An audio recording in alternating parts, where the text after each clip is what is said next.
तो संसद में तो विपक्ष ने घेरा ये है, संसद के बाहर भी विपक्ष लगातार इंडिगो मसले पर सरकार को घेर रहा है। ये कहा जा रहा है कि इंडिगो की तरफ से नहीं, अब सरकार की तरफ से जवाब दिया जाए। इंडिगो मसले पर विपक्ष ने सरकार को घेरते हुए कहा है कि जल्द से जल्द इस मामले पर सरकार जवाब दे। इंडिगो के सामने सरकार झुक गई है, अखिलेश यादव ये कह रहे हैं। जहां विवाद करना हो, इनके लोग सबसे आगे रहते हैं।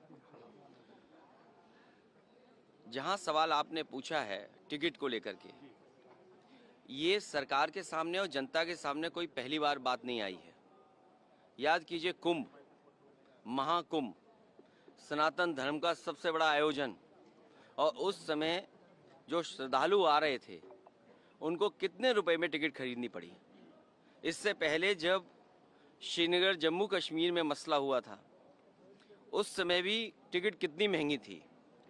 और इधर हम लोग देख रहे हैं कि इंडिगो फ्लाइट से ही सरकार झुक गई है।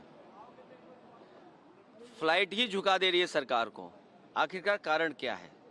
सरकार जब ये दावा करती है गरीब भी बैठ सकते हैं उसमें, चप्पल वाले भी हवाई जहाज में बैठ सकते हैं, तो अब इतने महंगे में कौन, जूते पहनने वाले भी नहीं बैठ सकते। अब तो कंपनी का कहना ये है कि हमको गवर्नमेंट ऑफ इंडिया इंस्ट्रक्शन देके बंद कर दिया कि हमको हम जो चलाते हैं, it's a fact. Over acting तो ओवर एक्शन ड्यूटी तो करने पड़ते हैं, लेकिन पायलट को भी रेस्ट लेना चाहिए, ये भी मैं मानती हूँ।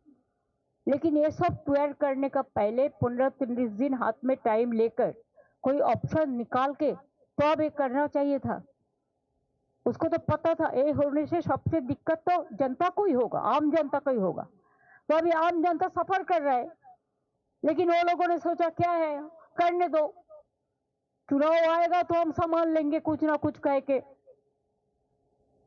ऐसे देश नहीं चलते हैं, इसमें सोचना चाहिए।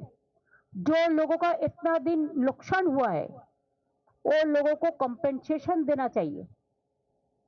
I think the passengers can go to the court also for justice.